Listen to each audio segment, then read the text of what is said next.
नमस्कार. WhatsApp post माणुसकीचं दुकान. लेखिका ज्योती निंबाळकर. ते रोजच्याप्रमाणे किराणा दुकान बंद करून गल्लीमध्ये थोडं पाय मोकळे करायला निघाले होते. इतक्यात एक गोड कोवळी हाक आली. काका, काका. ते वळले. 7-8 वर्षांची एक चिमुरडी धापा टाकत त्यांच्याकडे धावत येत होती. काय झालं ग, एवढी धावत आलीस? काकांनी थोड्या थकलेल्या पण प्रेमळ स्वरात विचारलं. काका, काका, 15 रुपयांचे तांदूळ आणि आणि 10 रुपयांची डाळ घ्यायची होती.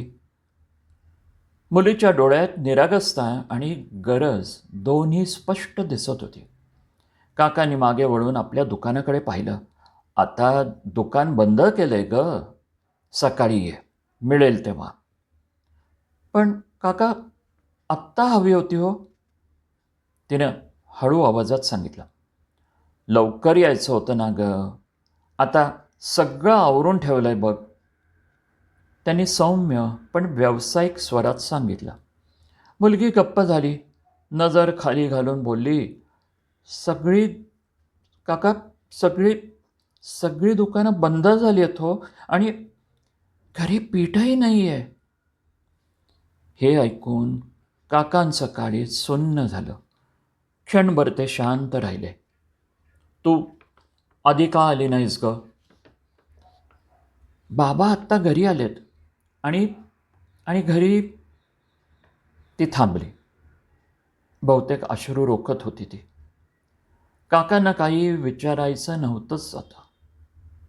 त्यांनी तिच्या डोळ्यात पाहिलं आणि न बोलता खिशातून दुकानाची चावी काढली. दुकान उघडलं, आवरलेलं सामान बाजूला ठेवलं आणि डाळ तांदूळ न तोलता थेट थैलीत टाकून दिलं. ती थैली घेताना म्हणाली, थँक्यू, थँक्यू काका. काही नाही ग, आता घरी नीट जा बघू. त्या रात्री ते झोपू शकले नाहीत.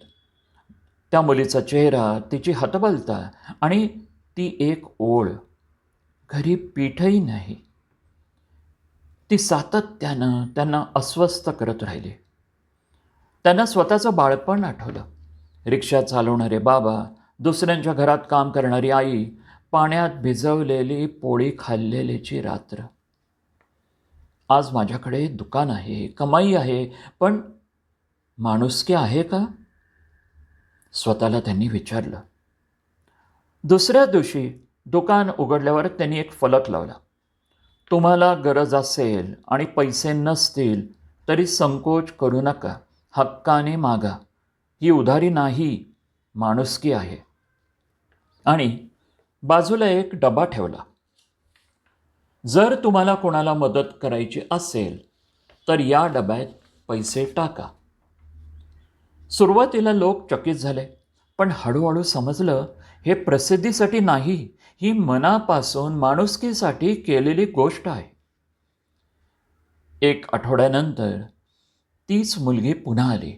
यावेळेस आपल्या दोन्ही भावासोबत.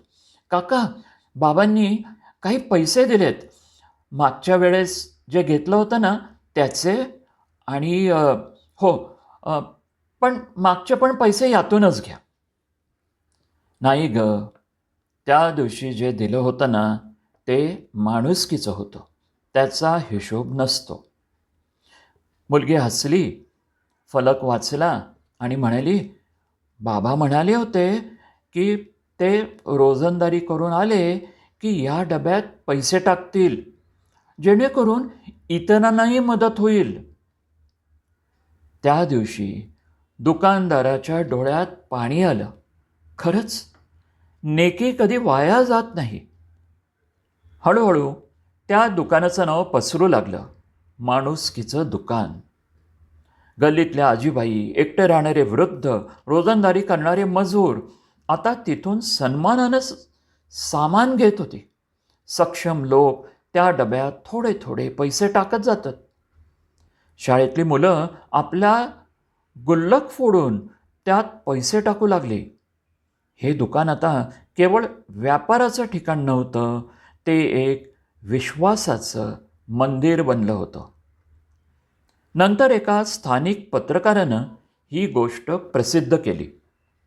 इथे नफा गरजेचा नाही, गरजेला किंमत आहे. वाचा या दुकानाची गोष्ट. ही बातमी व्हायरल झाली.